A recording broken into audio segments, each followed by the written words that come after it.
ജീവധാര ജീവമൊഴി കാൽവരിനാഥന്റെ സ്നേഹമൊഴി തിരുനിറത്താൽ ജീവനേകും യേശുനാഥന്റെ ജീവമൊഴി ജീവധാര ജീവധാര ജീവധാര.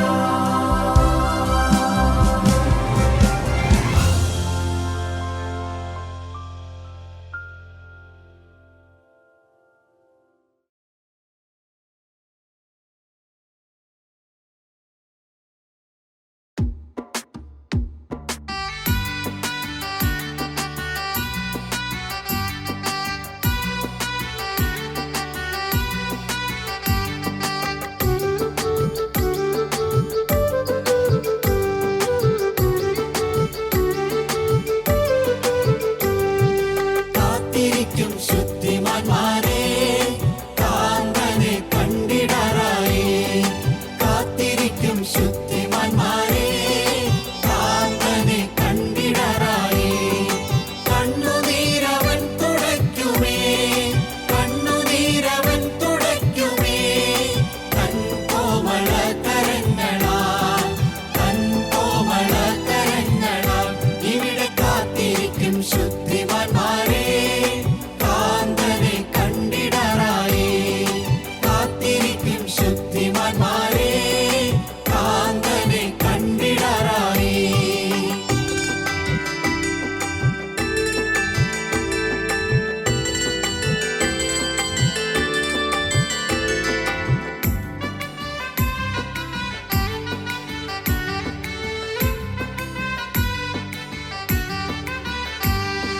കാട്ടുപ്രാക്കൾ സംഗമം ഒന്നായി കല്യാണശാലയിൽ പോകും. കാട്ടുപ്രാക്കൾ സംഗമം ഒന്നായി കല്യാണശാലയിൽ പോകും. പ്രേമമാല ചാർത്തിടുമെന്നേ പ്രേമമാല ചാർത്തിടുമെന്നേ പ്രിയൻ വന്നിച്ച മാന്യ സദസ്സിൽ പ്രിയൻ വന്നിച്ച മാന്യ സദസ്സിൽ. ഇവിടെ കാത്തിരിക്കും ശുദ്ധിമാന്മാരെ കാന്തനെ കണ്ടിടാറായി. കാത്തിരിക്കും ശുദ്ധിമാന്മാരെ കാന്തനെ കണ്ടിടാറായി.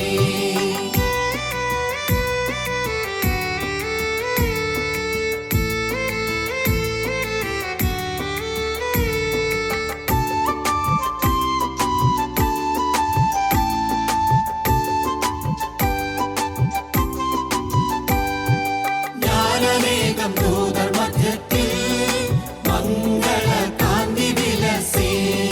ജ്ഞാന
ശുദ്ധിമാന്മാരെ കാന്തനെ കണ്ടിടാനായി കാത്തിരിക്കും ശുദ്ധിമാന്മാരെ കാന്തനെ കണ്ടിടാനായി.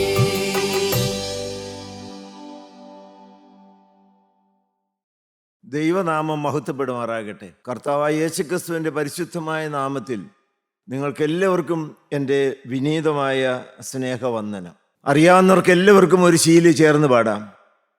കാൽവറിയിൻ കുരിശിൽ കാണും ദൈവ സ്നേഹം, കാൽവറിയിൻ കുരിശിൽ കാണും ദൈവ സ്നേഹം, ദൈവകുമാരനല്ലോ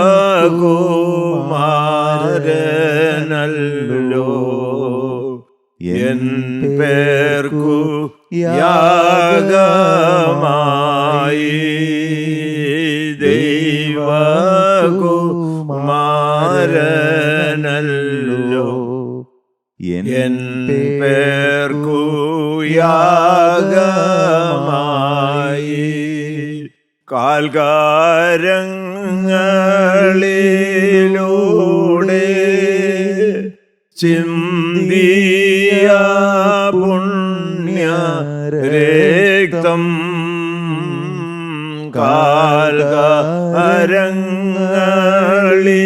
കാൽകാരങ്ങളിലൂടെ ചിന്തിയ പുണ്യ രക്തം ആകവേ ശുദ്ധമാക്കും പാപിയ എൻ ഹൃദയം, ആകവേ ശുദ്ധമാക്കും പാപിയ എൻ ഹൃദയം. കർത്താവായ യേശുക്രിസ്തുവിൻ്റെ ക്രൂശിൻ്റെ വഴിത്താരയിലെ 3 രംഗങ്ങൾ, 3 സ്ഥലങ്ങൾ, ഈ 3 സ്ഥലങ്ങൾ ഉണർത്തുന്നതായ ചില ധ്യാന ചിന്തകൾ. ഒന്നാമത്തെ സ്ഥലം ഗെത്സമനിയാണ്. കർത്താവായ യേശുക്രിസ്തുവിൻ്റെ രക്തം ആദ്യം വീണ് ദൈവഷ്ടത്തിന് സമർപ്പിക്കുന്ന സ്ഥലം, അത് നാം ധ്യാനിക്കുകയുണ്ടായി. രണ്ടാമത്തെ സ്ഥലം ഗബഥയാണ്. ഗബഥ കൽത്തളം അല്ലെങ്കിൽ പ്രേറ്റോറിയം എന്ന് പറയും. ദൈവത്തിന് സ്തോത്രം. റോമൻ ഗവർണറുടെ കൊട്ടാരമാണ് ഈ പ്രേറ്റോറിയം. ഹല്ലേലൂയ. യോഹന്നാന്റെ സുവിശേഷം 18-ാം അധ്യായം 33-ാമത്തെ വാക്യത്തിൽ നമുക്ക് ആ ഭാഗം കാണാം. പീലാത്തോസ് പിന്നെയും ആസ്ഥാനത്തിൽ ചെന്ന് യേശുവിനെ വിളിച്ചു. ദൈവത്തിന് സ്തോത്രം. പീലാത്തോസ് ആസ്ഥാനത്തിരിക്കുകയാണ്, പ്രേറ്റോറിയത്തിലിരിക്കുകയാണ്, കൽത്തളത്തിലിരിക്കുകയാണ്, ഗബഥ. ദൈവത്തിന് സ്തോത്രം. ദൈവമക്കളെ, ഇവിടെ കർത്താവായി യേശുക്രിസ്തുവിനെ വിസ്തരിക്കുവാൻ കൊണ്ടുവന്ന് നിർത്തിയിരിക്കുകയാണ്. ആ വിസ്താര രംഗത്തേക്ക് നമ്മളൊന്ന് ശ്രദ്ധിച്ചു നോക്കിയാൽ, പീലാത്തോസ് നടുക്ക് ഉയർന്നു പൊങ്ങിയതായ അധികാര കസേരയിൽ തൻ്റെ ഇടത്തോടെ പ്രാഗൽഭ്യത്തോടെ നട്ടെല്ലി നിവർത്തി അധികാരത്താൽ അഹങ്കാരത്തോടെ തലപൊക്കി ഇരിക്കുകയാണ്. യേശുക്രിസ്തു ഒരു വശത്ത് നിൽക്കുന്നു. A man who went about doing good alone. നന്മയും കരുണയും സ്നേഹവും മാത്രം പകർന്നു കൊടുത്തുകൊണ്ട് ജീവിച്ച നന്മയുടെ ഉറവിടമായിരിക്കുന്ന കരുണാനിധിയായിരിക്കുന്ന കർത്താവ് ഒരു വശത്ത് നിൽക്കുന്നു.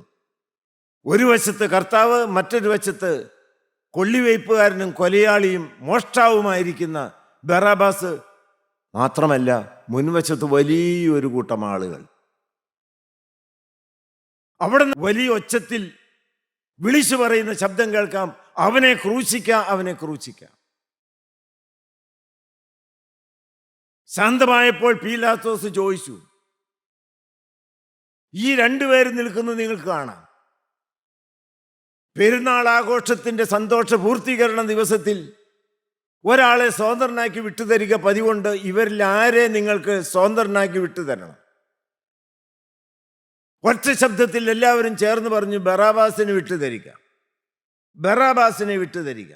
ഉടനെ ഞെട്ടിപ്പിക്കുന്ന ഒരു ചോദ്യമാണ് പീലാത്തോസ് എല്ലാവരോടും ചോദിക്കുന്നത്. ഈ നിൽക്കുന്ന യേശുവിനെ എന്ത് ചെയ്യണം? നിങ്ങളോടും ചോദിക്കുന്ന ചോദ്യമാണ്. അന്നത്തെ രംഗം വിശദീകരിക്കുക മാത്രമല്ല അടിയൻ ചെയ്യുന്നത്.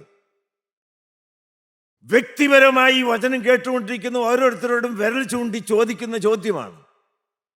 പാപത്തിന്റെ മൂർത്തിമത്ഭാവമായിരിക്കുന്ന ബറാബാസ് ഒരു വശത്ത് നിൽക്കുന്നു, സാത്താനെ കാണിക്കുന്നു, പാപത്തെ കാണിക്കുന്നു, ലോക ഇമ്പത്തെ കാണിക്കുന്നു, ജഡീക അശുദ്ധിയെ കാണിക്കുന്നു, മദ്യപാന ആസക്തിയെ കാണിക്കുന്നു, കാമവികാരത്തെയും കോപവികാരത്തെയും കാണിക്കുന്നു.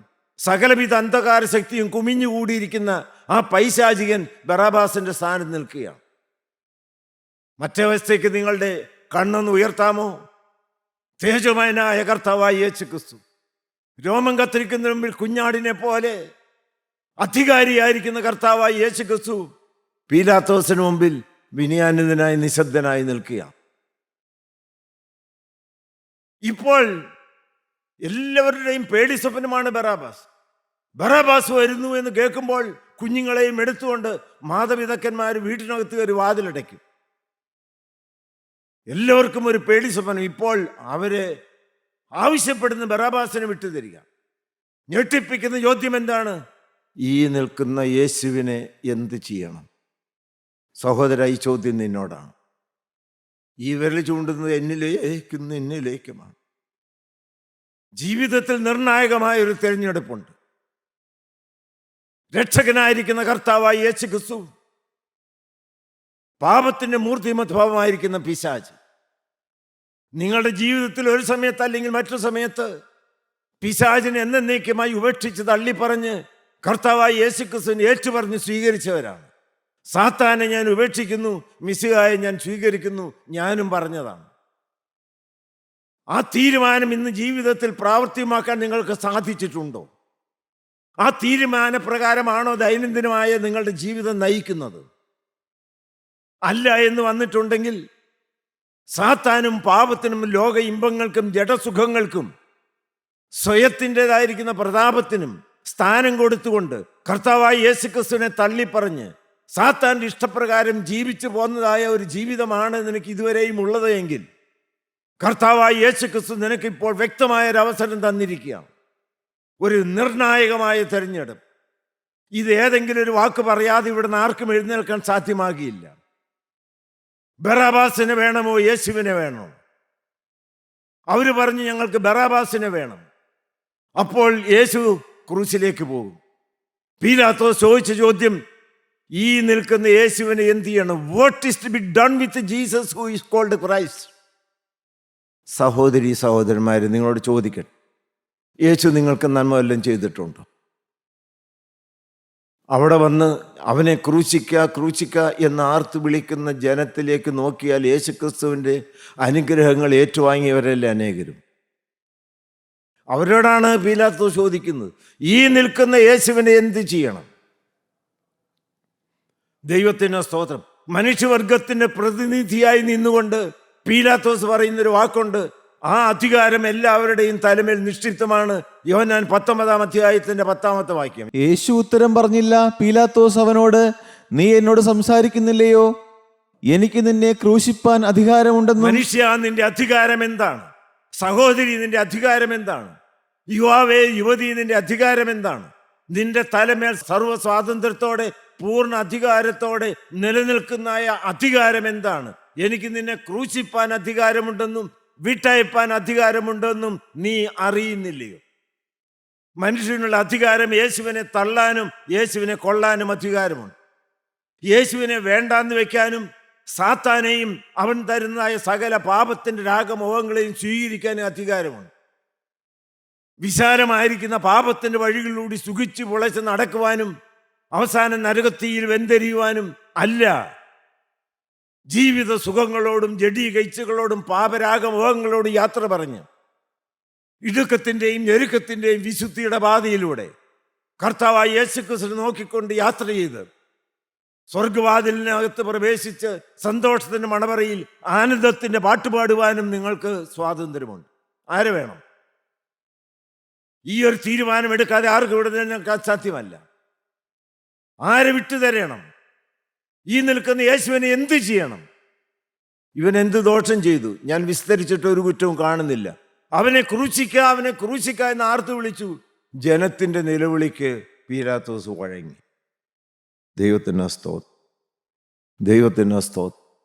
ദൈവമക്കളെ, നിങ്ങൾ എന്തു പറയുന്നു? കർത്താവായ യേശു ക്രിസ്തുവിൻ്റെ കയ്യിൽ ബന്ധനം. 3 പ്രാവശ്യം പീലാത്തോസ് വളരെ വ്യക്തമായിട്ട് പറഞ്ഞു, ഇവനിൽ ഞാൻ യാതൊരു കുറ്റവും കാണുന്നില്ല. ഇവൻ മരണകരമായത് യാതൊന്നും ചെയ്തിട്ടില്ല. ഇവനെ ഞങ്ങൾ വളരെ വ്യക്തമായി വിസ്തരിച്ചു. മരണകരമായ യാതൊരു കുറ്റവും കാണുന്നില്ല. അങ്ങനെയാണെങ്കിൽ അടുത്ത ന്യായവിധി പ്രഖ്യാപനം എന്തായിരിക്കണം? ഇവനെ വെറുതെ വിട്ടിരിക്കുന്നു. ഒരു കുറ്റവും കാണുന്നില്ലാത്തവനെ വെറുതെ വിടുകയല്ലേ വേണ്ടത്? പക്ഷെ ലോക ചരിത്രത്തിൽ ഇതുവരെയും കേട്ടിട്ടില്ലാത്തതും ഇനി ഒരു ന്യായപീഠത്തിൽ നിന്ന് കേൾക്കാൻ സാധ്യമല്ലാത്തതുമായ ഒരു പാരഡോക്സിക്കലായിട്ട് വൈരുദ്ധ്യത്തിൻ്റെ ശബ്ദമാണ് നാം അവിടെ കേൾക്കുന്നത്. ഒരു കുറ്റവും ഞാൻ ഇവനിൽ കാണുന്നില്ല, ഇവനെ കൊണ്ടുപോയി ക്രൂശി. ദൈവത്തിന് സ്തോത്രം. ഞാനത് പറയുമ്പോൾ എനിക്കൊരു വാക്ക് പറയാതെ അത് വിട്ടുപോകാൻ സാധ്യമല്ല. കാലൂറി കോടതിയിൽ എന്നിലേക്ക് നോക്കി, കാലൂറി കോടതി എന്നിലേക്ക് നോക്കി. ദൈവത്തിന് സ്തോത്രം. ഇവനിൽ സകല കുറ്റവുമുണ്ട്. ഞാൻ കേൾക്കുന്ന ദൈവമക്കളെ, നിങ്ങളുടെ പ്രസംഗം കേട്ടുകൊണ്ടിരിക്കുകയാൽ കാലൂറി കോടതി എന്നിലേക്ക് നോക്കിയിട്ട് എന്തു പറയും? കോപം ചെയ്തിട്ടുണ്ടോ? കോപിച്ചിട്ടുണ്ടോ? ഇല്ല എന്ന് പറയാൻ ആരെങ്കിലും ഉണ്ടോ? അശുദ്ധമായ മോഹത്തോടെ കണ്ണുകൊണ്ട് നോക്കിയിട്ടുണ്ടോ? ഇല്ല എന്ന് പറയാൻ ആരെങ്കിലും ഉണ്ടോ? വാശി പിടിക്കാത്ത ആരെങ്കിലും ഉണ്ടോ? കാമവികാരത്തിൽ മലിനമാകാത്ത ആരെങ്കിലും ഉണ്ടോ? ഏറ്റവും വലിയ കൊടിയ പാവമായിരിക്കുന്ന സ്വയത്തിൻ്റെ അഹങ്കാരത്തിൽ പുളയ്ക്കാത്ത ആരെങ്കിലും ഉണ്ടോ? ദൈവത്തിൻ്റെ ശത്രുവായിരിക്കുന്ന ലോകത്തിൻ്റെ ഇമ്പത്തിൻ്റെ പിന്നാലെ അഴിഞ്ഞാടി നടക്കാത്ത ആരെങ്കിലും ഉണ്ടോ? ദൈവത്തിന് സ്തോത്രം. ഏത് പാവമാണ് നീ ചെയ്തിട്ടില്ലാത്തത്? ദൈവത്തിന് സ്തോത്രം. കാലൂറി കോടതി, എല്ലാം കാണുന്ന കോടതി നോക്കി ഇവൻ സകല പാപവും ചെയ്തിട്ടുണ്ട്, അതുകൊണ്ട് ഇവനെ വെറുതെ വിട്ടിരിക്കുന്നു. ഞാൻ എങ്ങും വായിച്ച കാര്യമല്ല നിങ്ങളോട് പറയുന്നു. നീതിന്യായ കോടതി യേശുവിനെ വിസ്തരിച്ചു. ഒരു കുറ്റവും കാണുന്നില്ല എന്ന് 3 വട്ടം ആവർത്തിച്ച് പറഞ്ഞു. അതുകൊണ്ട് ഇവനെ കൊണ്ടുപോയി ക്രൂശിപ്പി. കാലൂറി കോടതി എന്നെ നോക്കിയിട്ട് ഇവന് സകല കുറ്റവുമുണ്ട്, പക്ഷെ ഇവനെ വെറുതെ വിട്ടിരിക്കുന്നു. കാരണം എൻ്റെ ശിക്ഷയെല്ലാം രക്ഷകൻ ഏറ്റെടുത്തു. ഞാൻ കൊള്ളേണ്ട അടി മുഴുവൻ അവനെ ഏറ്റു. പാപത്തിൻ്റെ ശിക്ഷയായിരിക്കുന്ന മരണം അവൻ എനിക്ക് വേണ്ടി രുചി നോക്കി.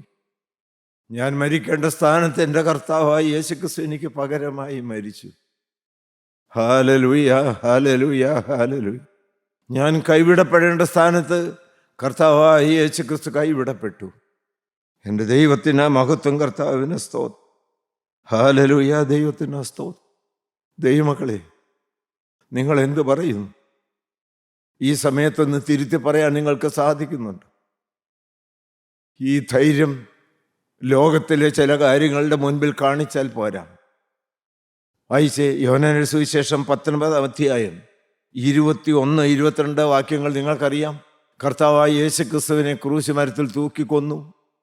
ആ മരത്തിൻ്റെ മേളിൽ കർത്താവായ യേശുക്രിസ്തുവിൻ്റെ കുറ്റം എഴുതി വെച്ചിട്ടുണ്ട്. വായിച്ചേ. ആകയാൽ യഹൂദന്മാരുടെ മഹാപുരോഹിതന്മാർ പീലാത്തോസിനോട്, യഹൂദന്മാരുടെ രാജാവ് എന്നല്ല ഞാൻ ഇവൻ യഹൂദന്മാരുടെ രാജാവ് എന്ന് എഴുതി. അങ്ങനെയാണ് യേശുക്രിസ്തുവിൻ്റെ ക്രൂശിൻ്റെ മേളിൽ എഴുതി വെച്ചിരിക്കുന്നത്. അതിന് മഹാപുരോഹിതന്മാർക്ക് ഇഷ്ടമായില്ല. എന്തെന്ന് എഴുതണമെന്നാ പറഞ്ഞത്? യഹൂദന്മാരുടെ രാജാവ് എന്നല്ല ഞാൻ യഹൂദന്മാരുടെ രാജാവ് എന്ന് അവൻ പറഞ്ഞു എന്നത്ര എഴുതേണ്ടത് എന്ന് പറഞ്ഞു. അവൻ പറഞ്ഞു എന്ന് എഴുതണം, അല്ലാണ്ട് ഇവൻ യഹൂദന്മാരുടെ രാജാവെന്നല്ല. പക്ഷെ ദൈവമക്കളെ, എനിക്ക് അതിനെക്കുറിച്ച് വിശദീകരിക്കാനല്ല. അപ്പോൾ അധികാരിയായിരിക്കുന്ന പീലാത്തോസ് ധൈര്യത്തോടെ പ്രസ്താവിച്ചത് എന്താണ്? അതിന് പീലാത്തോസ് ഞാൻ എഴുതിയത് എഴുതി എന്ന് ഉത്തരം പറഞ്ഞു. ഞാൻ എഴുതിയത് തന്നെ, മാറ്റമില്ല. എന്ത് ധൈര്യം! ഞാൻ പീലാത്തോസിന് കുറ്റം പറയാനല്ല. quite adamant regarding the inscription, but quite weak enough regarding the decision on the cross. ജീവിതത്തിൽ ചില കാര്യങ്ങൾക്ക് കർശനം പിടിക്കുന്ന സഹോദര, ഞാൻ പറഞ്ഞതാണ് ശരി എന്ന് മർക്കടമുഷ്ടി പിടിക്കുന്ന ദൈവജനമേ, പാപത്തോടുള്ളതായിരിക്കുന്ന മനോഭാവത്തിൽ ഈ നിർണായകമായ തീരുമാനം എടുക്കാൻ ധൈര്യമുണ്ടോ? ഞാൻ എഴുതിയത് തന്നെ. എനിക്ക് നിന്നെ ക്രൂശിപ്പാൻ അധികാരമുണ്ടെന്ന്, വിട്ടയപ്പാൻ അധികാരമുണ്ടെന്ന് നീ അറിയുന്നില്ലയോ? അതുകൊണ്ട് ഇവൻ്റെ ഒരു കുറ്റവും കാണാത്തതുകൊണ്ട് ഞാൻ വെറുതെ വിട്ടിരിക്കുന്നു എന്നുള്ളതായ ആ നാവ് ചലിക്കുന്ന ഒരു ശബ്ദം പീലാത്തോസിൽ നിന്ന് വന്നില്ലല്ലോ. ഇന്നും സഭയിൽ അനേക ദൈവമക്കൾ കക്ഷിക്കും സിംഹാസനത്തിനും തീർത്ഥാടനത്തിനുമൊക്കെ ആയിട്ട് സമയവും പണവും കേസും കോടതിയുമായിട്ട് നടക്കുന്ന രംഗത്ത് ജീവിതത്തെ സമ്പൂർണ്ണ വിശുദ്ധിയോടെ കാത്തു സൂക്ഷിച്ച് യേശുക്രിസ്തുവിന്റെ ലജ്ജിപ്പാനൊക്കെയില്ലാത്ത സാക്ഷികളായി ഓടുമെന്നുള്ള നിർണായകമായ തീരുമാനം എടുക്കുവാൻ ദൈവത്തിന്റെ സത്യവചനം കേൾക്കുന്ന ദൈവമക്കളെങ്കിലും ഇന്ന് തയ്യാറാകും. ഹല്ലേലൂയ. നന്ദിയോടെ സ്തോത്രം. ദൈവത്തിന് സ്തോത്രം. ഞാൻ വിശദീകരിക്കുന്നില്ല. ഹല്ലേലൂയ. ദൈവത്തിന് സ്തോത്രം. മുദ്രാവാക്യത്തിന് മുഴങ്ങിയതായ ഒരു സ്ഥലമാണ് ഗബഥ. ഇന്നും 10 മുദ്രാവാക്യം മുഴക്കിക്കഴിഞ്ഞാൽ എന്തും നേടാം. ദൈവമക്കളെ, കാൽവറി കോടതി അങ്ങനെയല്ല. ക്രിസ്തീയമായിരിക്കുന്ന ന്യായപീഠം അങ്ങനെയല്ല. ചുരുക്കം ആളുകളെ ഉണ്ടാകുകയുള്ളൂ.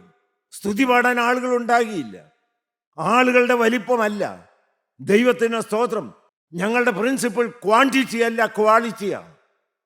കാൽവറിയിൽ രക്തം ചിന്തി എൻ്റെ സ്ഥാനത്ത് എനിക്ക് വേണ്ടി മരിച്ച കർത്താവായി യേശുക്രിസ്തുവിന് പകരമായി ഈ ലോകത്തിൽ ഞാൻ ഒരു വിശുദ്ധനായി ജീവിക്കുമെന്ന് തീരുമാനമെടുത്ത് രക്തത്താൽ കഴുകൽ പ്രാപിച്ച് ആത്മാവിൽ തീപിടിച്ച യേശുക്രിസ്തുവിന്റെ ഛായയും പ്രകൃതിയും സ്വഭാവമുള്ള ഒരു കൂട്ടം മക്കളായി ജീവിക്കുന്ന ഒരു സമൂഹത്തെ വാർത്തെടുക്കുവാൻ വേണ്ടി പാവപ്പെട്ട അടിയങ്ങൾ കാൽവറി ക്രൂശിന്റെ ശക്തിയിൽ ആശ്രയിക്കുകയാണ്. പീലാത്തോസ് പറഞ്ഞു, "you will go to cross." യേശുവിൻ്റെ തോളിൽ കുരിശ് വീണു. യേശു ക്രൂശിൻ ചുവന്നുകൊണ്ട് പ്രാഞ്ചി പോവുക. ദൈവത്തിന് സ്തോത്രം. അടികൊള്ളുന്നുണ്ട്, പക്ഷെ ഒരാശ്വാസം. ഇടയ്ക്ക് ആരോ ക്രൂശിന്റെ ഭാരമൊന്ന് താങ്ങി.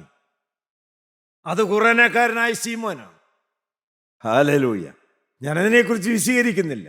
എനിക്ക് വേദപുസ്തകത്തിൽ വളരെ ഇഷ്ടമുള്ളൊരു വ്യക്തിയാണ് ഖുറാനക്കാരനായ ശീമോൻ. ഭാഗ്യശാലിയാണ്. കർത്താവായി യേശുക്രിസ്തുവിന് ക്രൂശ് താങ്ങാൻ ഭാഗ്യം ലഭിച്ചു.